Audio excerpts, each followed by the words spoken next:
시청자 여러분께서도 한 시대를 이끌어가는 지도자들이 다 되시기를 주님의 이름으로 소망합니다.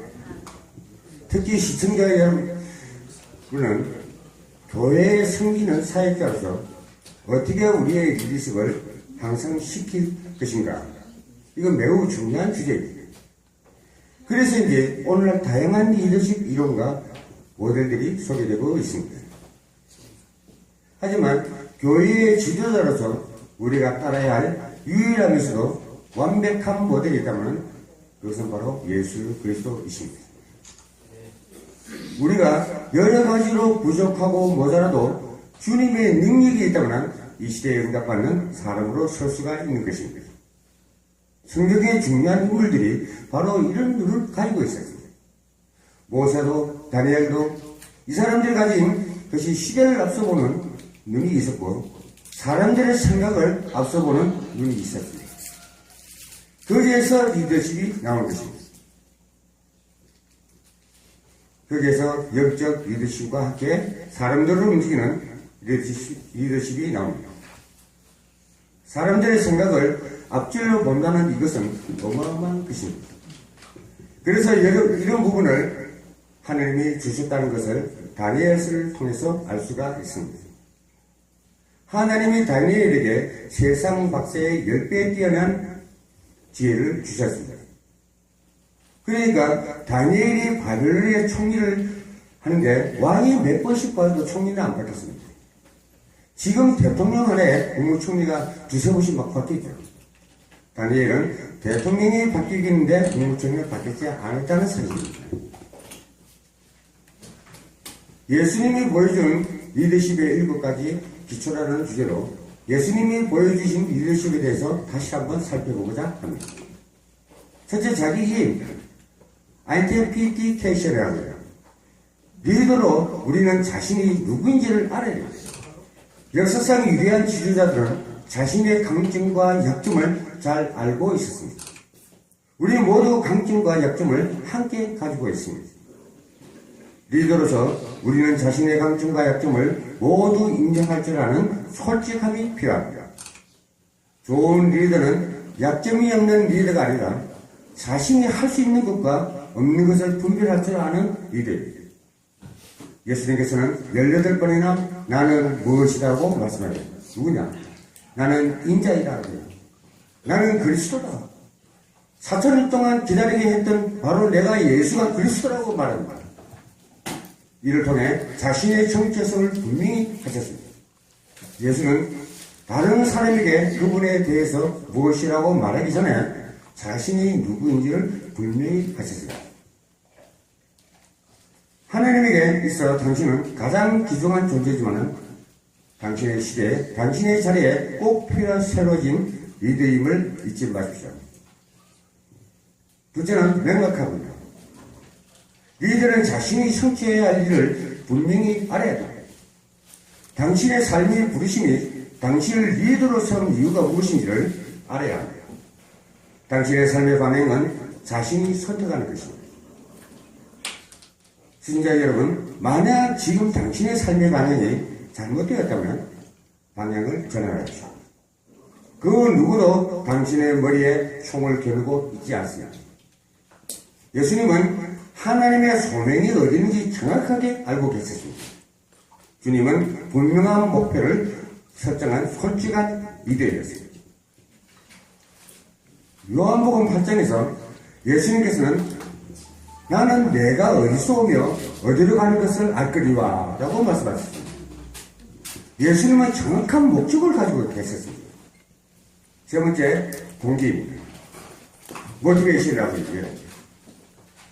리더는 누구를 기쁘게 해야지 않은 것을 말합니다. 안타깝게 우리의 의지나 바람과는 달리 우리는 모든 사람을 기쁘게 할 수 없습니다.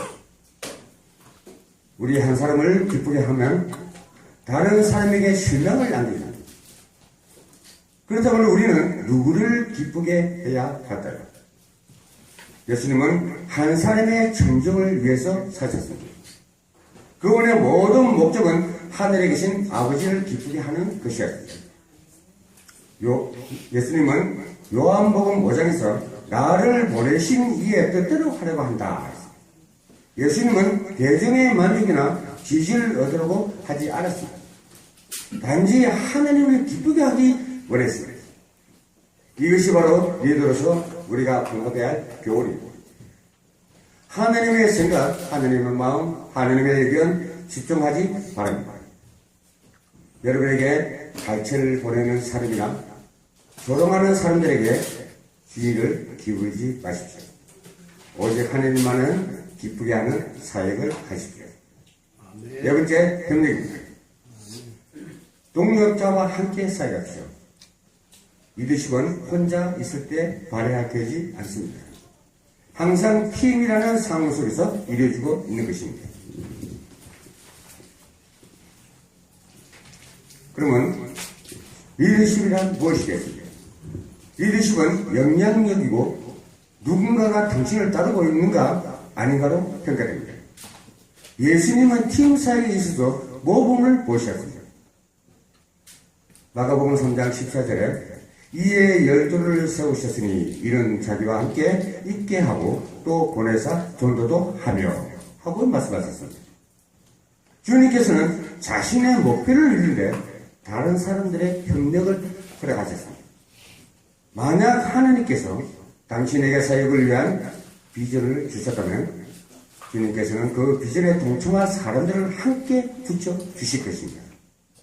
바울에게 많은 삶을 붙인 것 같이 하나님께서는 리더자로서 자신을 발견했을 때 만남의 축복을 허락하는 것입니다. 그 다음째, 집중입니다.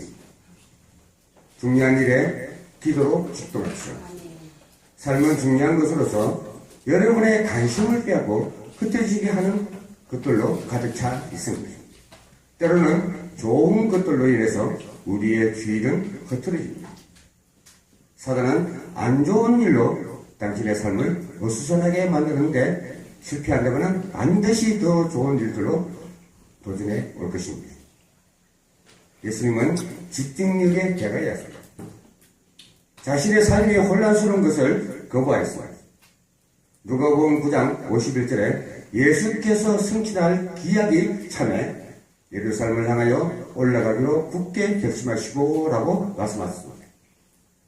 주님은 굳은 의지로 이 일을 행하셨습니다. 하나님께서는 당신의 사역에 엄청난 잠재력을 심어 주셨습니다. 하지만 당신의 진정으로 중요한 것을 결정하지 않는다면 그것은 결코 현실화되지 못할 것입니다. 그래서 다시 해서 무슨 말이냐? 하나님이 나에 대한 사명과 소명이 뭔가를 발견하라. 발견하고 사역을 감당하는 자와 발견하지 못하고 사역하는 거하고 하늘과 땅 차이입니다. 그러다 보면 말씀에도 문제가 나옵니다. 여섯 번째, 묵상입니다.